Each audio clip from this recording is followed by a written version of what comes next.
আলাম তারা ইলাল্লাযিনা নাফাকু, আপনি কি দেখেন না হে মুহাম্মদ সাল্লাল্লাহু আলাইহি ওয়াসাল্লাম তাদের প্রতি যারা নাফাকু, যারা মুনাফিক হয়েছে। মুনাফিক হয়েছে মানে মুখে ঈমানের কথা বলে অন্তরে ঈমান নাই, এর হলো মুনাফিক। এদের স্বভাব হলো মিথ্যা কথা বলবে, ওয়াদা খেলাপ করবে, আমানতের খেয়ানত করবে, তর্ক বিতর্কে ফাহিশা কথা বলবে। এই চারটা স্বভাব যাদের থাকবে তারা হলো মুনাফিক, খাঁটি মুনাফিক। তা আল্লাহ বলেন আলাম তারাল্লাযিনা নাফাকু, আপনি কি দেখেন নাই তাদেরকে যারা মুনাফিক হয়েছে। ইয়াকুলুনা, তারা বলে লিইখওয়ানিহিম, তাদের ভাইদেরকে। কোন ভাই? আল্লাযিনা কাফারু, তাহলে মুনাফিকদের ভাই হলো কাফেররা। দেখছেন, তারা বলে তাদের ভাইদের জন্য কোন ভাই? আল্লাযিনা কাফারু, যারা কাফের হয়েছে। তাহলে মুনাফিকদের ভাই কারা? কাফের।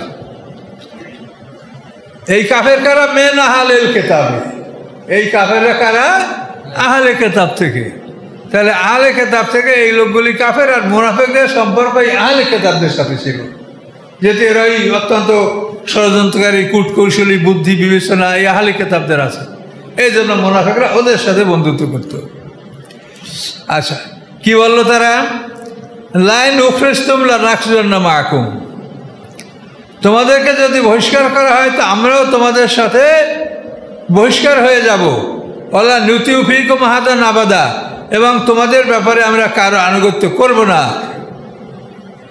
ওয়াইন কুতিলতুম, যদি তোমরা যুদ্ধের সম্মুখীন হও, লানানসুরান্নাকুম, অবশ্যই আমরা তোমাদেরকে সাহায্য করব। আল্লাহু ইয়াশহাদু ইন্নাহুম লাকাযিবুন, আল্লাহ সাক্ষী দিচ্ছেন যে এরা মিথ্যা বলছে, মুনাফিকরা। তো এখন এটার বিষয়টা শোনেন। এটা হলো ইহুদি বনু নজির আল্লাহ রসুলকে হত্যা করার ষড়যন্ত্র করেছিল। আল্লাহ রসুল দুইটা খুনের দিয়াত, ব্লাড মানি আদায় করার জন্য ওদের দুর্গে ঢুকছিলেন। তার কারণ মদিনা সনদ যারা স্বাক্ষর করেছে, বলা আছে যে আমাদের এই মদিনাবাসী যদি আমরা রাষ্ট্রীয়ভাবে কোনো মানুষের রক্তের মূল্য দিতে আমরা বাধ্য হই, তখন এই মদিনা সনদ আমরা সই করে সবাই মিলে এটা পরিশোধ করব। একটা মানুষ অন্যায়ভাবে হত্যা করলে 100 উট আমরা সবাই মিলে এটা দেবো, যারা এই সনদ স্বাক্ষর করছে। তো ইহুদিরাও সনদ স্বাক্ষর করছিল। এই জন্য আমর ইবনে উমাইয়া জমিরি, যে বীরে মাউনে যে 70 জন সাহাবী শাহাদাত বরণ করেছিলেন, সেইখান থেকে একজন লোক ফিরে আসছিলেন, এর নাম হলো আমর ইবনে উমাইয়া জমিরি। এই লোকটা মদিনা শহরে ঢোকার সময় এই মদিনার দ্বার প্রান্তে 2টা লোককে হত্যা করেছিল। এই 2টা লোক মদিনা সনদের অন্তর্ভুক্ত, মুসলমানদের বন্ধু দলের সাথে তাদের সন্ধি ছিল। কিন্তু উনি যখন দেখছে যারা মুসলমান না, দুইদের মারি ফেলে মনের দুঃখে, যে আমাদের সাথে 70 জন লোক বীরে মাউনে ওরা ধোকা দিয়া সেই আমর ইবনে তুফাইল তার নেতৃত্বে এই লোকগুলো হত্যা করা হয়েছে। বিশাল কাহিনী কোরআনে আছে, আপনারা হয়তো শুনে থাকবেন। তো ওইখান থেকে ওই লোকটা ফিরে এসে 2টা লোক হত্যা করেছিল। তো এই 2টা লোকের দিয়াত, ক্ষতিপূরণ আল্লাহ রসুলকে দিতে হবে, যেহেতু তারা সন্ধিভুক্ত লোক। এই 2টা লোকের দিয়াত আদায় করার জন্য আল্লাহ রসুল ইহুদিদের দুর্গে ঢুকেছিলেন। ঢোকার পরে ওরা বলে যে আপনি বসেন ইয়া রাসূলুল্লাহ, আমরা কালেকশন করে নিয়ে আসি। তখন রাসূলকে বসাইয়া, রাসূল সাহাবীরাও ছিল রাসূলের সাথে, ওরা ষড়যন্ত্র করলো যে উপর থেকে একটা পাথর ফেলায় দিয়ে আল্লাহ রসুলকে হত্যা করা হবে। মুহূর্তের মধ্যে জিবরিল এসে বলে, ইয়া রাসূল আপনি ওঠেন, এখানে আপনার বিরুদ্ধে ষড়যন্ত্র করা হচ্ছে। এই ষড়যন্ত্রকারী যে ইহুদি, তার নাম হচ্ছে আমর ইবনে জাহাশ। এই ইহুদি এই পাথরটা তুলেছিল আল্লাহ রসুলকে হত্যা করার জন্য। তো এভাবে আল্লাহ রসুলকে জিবরাইল বলে দিলেন, আল্লাহ রসুল উঠে চলে গেলেন। সাহাবীরা অনেক সময় অপেক্ষা করছেন, আল্লাহ রসুল নাই কেন, কোথায় গেল। এই জন্য তারাও ওই রাসূলকে খুঁজতে খুঁজতে তারাও বের হয়ে পড়লেন। বের হয়ে পড়ার পরে আল্লাহ রসুল তা জানালেন যে আমাকে জিবরাইল এখান থেকে চলে যেতে বলেছে, তোমাদের কিছু না বলি আমি চলে আসছি। এভাবে আমার বিরুদ্ধে ষড়যন্ত্র করা হচ্ছিল। এখন রাসূলকে হত্যা করার ষড়যন্ত্র যারা করে তাদের কি ক্ষমা করা হবে? এরপরে আল্লাহর পক্ষ থেকে আদেশ আসলো যে এদেরকে আপনি প্রথমে তো এদের নেতাদেরকে হত্যা করা হোক। কাব বিন আশরাফকে হত্যা করা হলো, এর বিরাট কাহিনী আছে। মুহাম্মদ ইবনে মুসলিম আনসারীর নেতৃত্বে কাব বিন আশরাফকে হত্যা করা হলো। এরপরে আল্লাহ রসুল ইহুদিদের এই দুর্গ, বনু নজির দুর্গ, এই ইহুদের যুদ্ধের পরে এদের দুর্গ ঘেরাও করলেন। প্রথমে আল্লাহ রসুল তাদেরকে একটা চিঠি দিলেন যে তোমরা 10 দিনের মধ্যে দুর্গ থেকে বের হয়ে যাও। কিন্তু ওদেরকে এই যে মুনাফিক বললো না আপনাদের সাথে যুদ্ধ করলে আমরা যুদ্ধ করব, আপনাদেরকে সাহায্য করব, বহিষ্কার হলে আমরাও বহিষ্কার। এটা হলো আব্দুল্লাহ ইবনে উবাই মুনাফিক, মদিনার আনসার গোত্রের লোক। আব্দুল্লাহ ইবনে উবাই হলো খাজরাজ গোত্রের লোক ছিল। তো এই আব্দুল্লাহ ইবনে উবাই ইহুদিদেরকে বললো যে আপনাদের খবরদার বের হবেন না, আপনারা দুর্গে থাকেন, আপনাদেরকে আমরা সাহায্য করব, যুদ্ধ করলে আমরা যুদ্ধ করব, আর বের হওয়া লাগলে আমরাও বের হয়ে যাব। আমার সাথে এরকম অনেক লোক আসে, মানে 200 লোক অন্তত আমার আছে, আমার সাথে যারা লড়াই করবে। কাজে আপনারা ওই আল্লাহ রসুল মুহাম্মদ সাল্লাল্লাহু আলাইহি ওয়াসাল্লামের চিঠির কথায় যে 10 দিনের মধ্যে তোমরা শহর ত্যাগ করো, এটা আপনারা করবেন না, এই বলে আশ্বাস দিয়েছিল মুনাফিকরা। এই কথাটা এখানে আল্লাহ বলছেন, আলাম তারাল্লাযিনা নাফাকু, আপনি কি দেখেন না তাদের প্রতি যারা মুনাফিক হয়েছে, ইয়াকুলুনা লিইখওয়ানিহিমুল্লাযিনা কাফারু মিনাল আহলিল কিতাব, আহলে কিতাবদের মধ্যে যারা কাফের তাদের ভাই, এই কাফের ভাইদেরকে তারা বলল, কি বলল, লা নুখরিজতুম লানাখরুজন্না মাআকুম, যদি আপনারা বহিষ্কার হন তা আমরাও আপনাদের সাথে বহিষ্কার হব।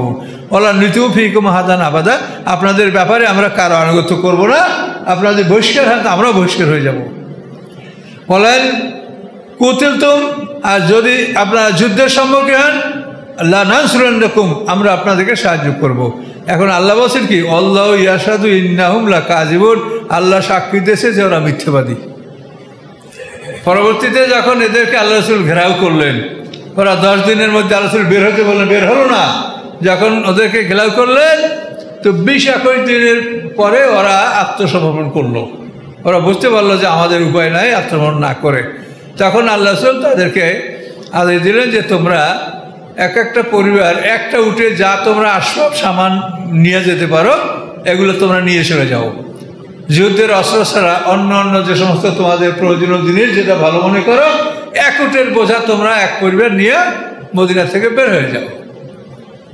আল্লাহ রাসূল এই আদেশ তিনি যখন এদেরকে ঘেরাও করলেন এবং এরা আত্মসমর্পণ করলো, তখন এই মুনাফিকরা কেউ সাহায্য করার জন্য তাদেরকে আসে নাই। অন্যান্য কাফের গোত্ররাও যা মনে করা হচ্ছিল যে গুতফান যেটা খুব শক্তিশালী একটা মুশরিক দল ছিল, এদের সাহায্যে আসবে, কিন্তু কেউ আসে নাই।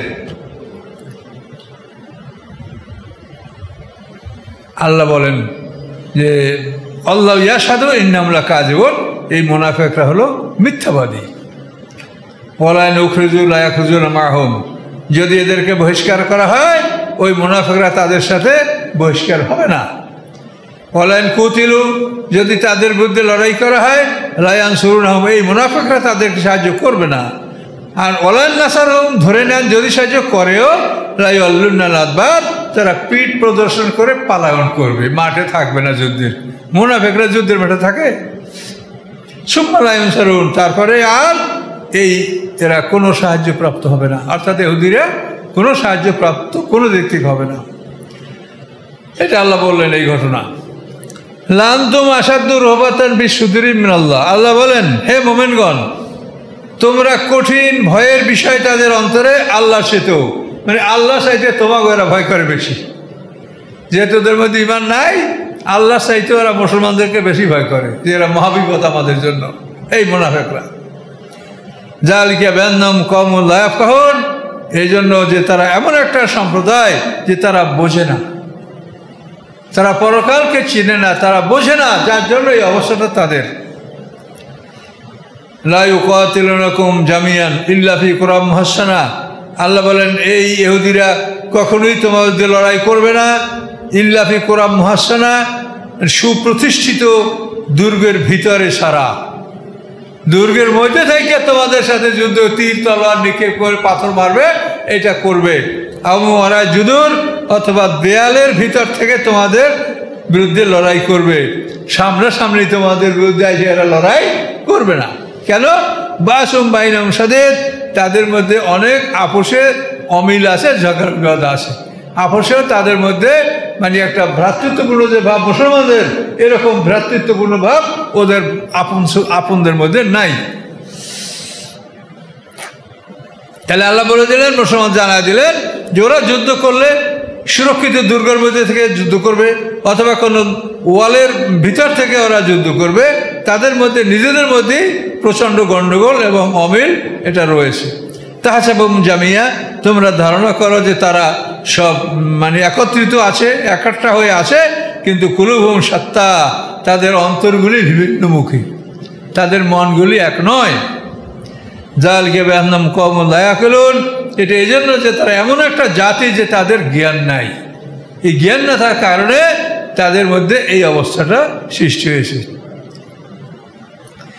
কামাসালিল লাযিনা মিন ক্বাবলিহিম কারিবা, তাদের দৃষ্টান্ত ওদের মতো যে তাদের অল্প আগে যারা মদিনা থেকে বহিষ্কার হয়েছে।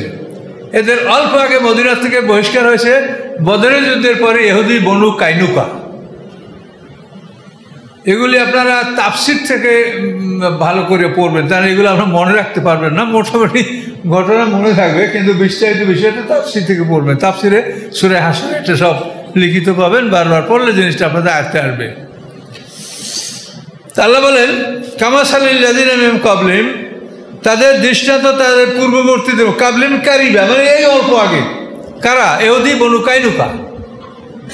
এরা ছিল কামার কুমার, লোহা মানে এই যে লোহার কর্মকার, যারা লোহাগারা কর্মকার, এরা ছিল এই ইহুদি বনু কাইনুকা।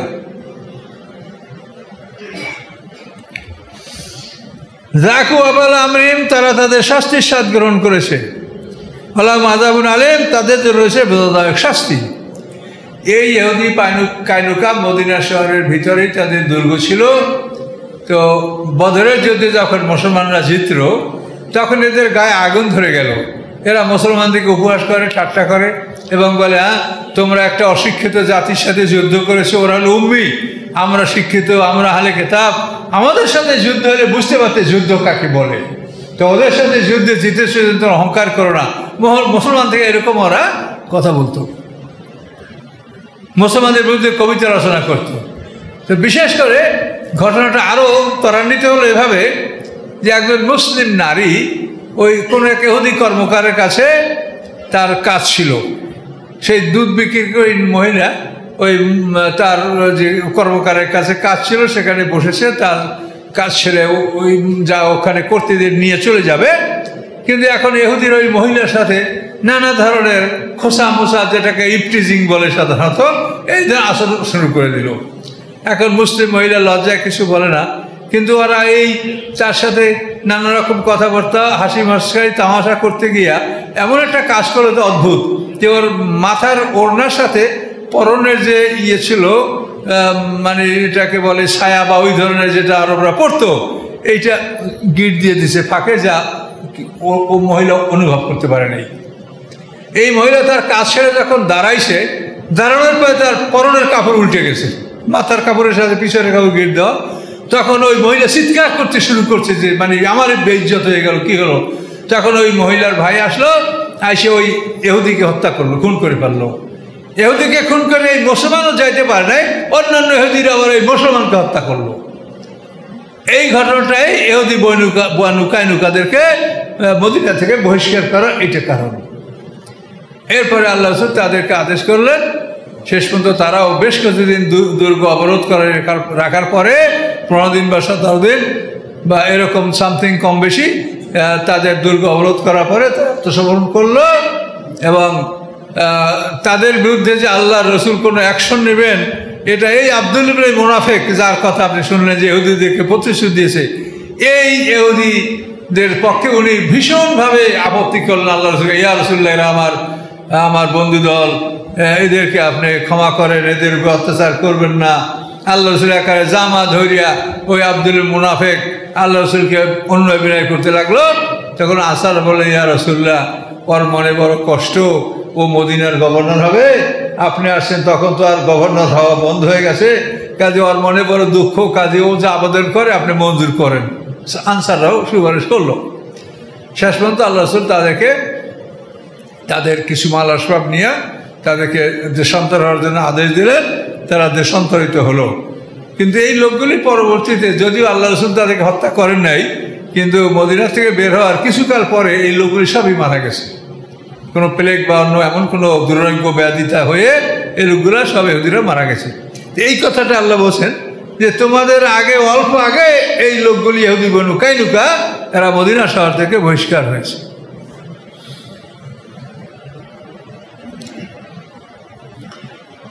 জাকু আবাল আমরিম, তাদের কাজের সাজা তারা ভোগ করেছে। আল্লাহ আযাবুন আলিম, তাদের জন্য রয়েছে বেদনাদায়ক শাস্তি। কামাসালের শয়তানে ইজকালের ইনসানি উকুল, যেমন দৃষ্টান্ত শয়তানের, যখন সে মানুষকে বলে কুফরি করো, শয়তান বলে তুমি কুফরি করো। ফালাম্মা কাফারা, শয়তানের কথা শুনে যখন মানুষ কুফরি করে তখন শয়তান বলে কলা ইন্নী বারিউম মিনকা, আমি তোমার প্রতি অসন্তুষ্ট। ইন্নী আখাফুল্লাহ রাব্বুল আলামিন, আমি আল্লাহ রাব্বুল আলামিনকে ভয় করি। শয়তান আল্লাহ রাব্বুল আলামিনকে ভয় করে। কথা বলতে পারছেন? তাহলে শয়তান কিন্তু সব বোঝে। এটা কোরআনের আয়াত, শয়তানের কথা। শয়তান মানুষকে বলে উকুর, কুফরি করো। তা এখন শয়তানের মতো ফালাম্মা কাফারা, যখন মানুষ কুফরি করে কলা, তখন সে বলে কি ইন্নী বারিউম মিনকা, আমি তোমার থেকে অসন্তুষ্ট। ইন্নী আখাফুল্লাহ রাব্বুল আলামিন, আমি আল্লাহ রাব্বুল আলামিনকে ভয় করি। আমি এগুলো কিছু জানি, তুমি যা করছো করো। শয়তানের এই ধরনের কাজ। বদরের যুদ্ধ, হ্যাঁ আমি তোমাদের সাথে আছি। ইন্নী জারুল লাকুম, আমি তোমাদের পড়শি। সারাকে ইবনে মালিকের সুরাত ধরিয়া কেনানার সর্দার, আমি তোমাদের সাথে আছি। যখন দেখলো ফেরেশতা নাযিল হইতেছে তখন বলে ইন্নী আরা মা লা তারাউন, আমি যা দেখি তোমরা তা দেখো না। হ্যাঁ, ইন্নী আখাফুল্লাহ আল্লাহ শাদীদুল ইকাব, আমি আল্লাহকে ভয় করছি, আল্লাহ কঠিন শাস্তির দাতা। এই বলে তো পালাবার চেষ্টা। তা আবু জাহেল ভাই হারিস ইবনে হিশাম আর হাত ধরে এক শয়তানের, তা বুকে ঘুষি মারিয়া ফালাই দিয়ে দৌড়াইতে দৌড়াইতে লোহিত সাগরে একবার ল্যাংট হয়ে জাফাই করছে শয়তান। তো শয়তান ওই রকমই বলে, যদি কর তোর কিছু হবে, এটি এখনো বলে। কিন্তু মানুষ যখন অন্যায়টা করেই ফেলে তখন আর শয়তানে তুই রে খুন কর, তুই আরে মার, এই যে মার্ডারগুলো হয় এসব শয়তানের পরামর্শ। একটা মানুষ তাকে চিন্তা করতে দেয় না যে এটার পরে তোমার কি হবে। শুধু সামনে এই লোকটাকে হত্যা করলে তুই অমুককে পাবি, এই টাকা পাবি বা এই জমি পাবি, এই সম্পদ পাবি, তুই নেতৃত্ব তোর হবে। হ্যাঁ, এ ধরনের শয়তান পরামর্শ দেয়। কিন্তু অন্যায় করার পরে শয়তান আর সেখানে থাকে না। এই রাজশাহীতে দেখেন কত জঘন্য হত্যা হয়েছে। একজন প্রফেসরকে হত্যা না করলে নিচের জন ওই প্রমোশন পায় না, তার জন্য একটা হত্যা হয়েছিল এই রাজশাহীতে। দেখেন হ্যাঁ, কত বড় জঘন্য আপনি চিন্তা করেন। প্রমোশনের জন্য এনাকে হত্যা না করলে পোস্ট ভ্যাকান্ট হয় না, প্রমোশন হবে না, এই জন্য সে লোকটাকে হত্যা করলো। এখন তো তাদের ফাঁসি হবে। এখন প্রমোশন হয়েছে এই যে ফাঁসি হবে। এগুলো কি গোপন থাকে? তো এই জন্য কোনো অন্যায় গোপন থাকে না। কিন্তু শয়তান কিন্তু মানুষকে এইভাবে উত্তেজিত করে, তুই কর, তুই করলে ওটার মার, তাহলে তুই প্রমোশন পাবি, পোস্ট ভ্যাকান্ট হবে, প্রমোশন পাবি। এখন প্রমোশন কেমন হয়েছে যে তার ফাঁসির অর্ডার হয়ে গেছে। ফাঁসি হয়তো অল্প দিনের কার্যকর হবে। কি আশ্চর্য ব্যাপার দেখেন। এইটাই আল্লাহ বলছেন যে শয়তান মানুষকে বলে কুফরি কর, যখন করে তখন আমি তোমার থেকে বেজার, আমি এগুলো কিছু জানি না। ইন্নী আখাফুল্লাহ রাব্বুল আলামিন, আমি আল্লাহ রাব্বুল আলামিনকে ভয় করি। শয়তান আল্লাহ রাব্বুল আলামিনকে ভয় করে। কথা বলতে পারছেন? আল্লাহ বলেন ফাকানা আকিবাতুহুমা, এই উভয়ের পরিণাম আন্নাহুমা ফিন্নার, যে উভয় তারা জাহান্নামে থাকবে। খালিদিনা ফিহা, সেই জাহান্নামে তারা অনন্তকাল থাকবে। ওয়াযালিকা জাযাউল জালিমিন, এবং এইটা হচ্ছে জালেমদের শাস্তি। তো এখানে সামনে বড় কাহিনী আছে, এটা আমরা পরে বলবো।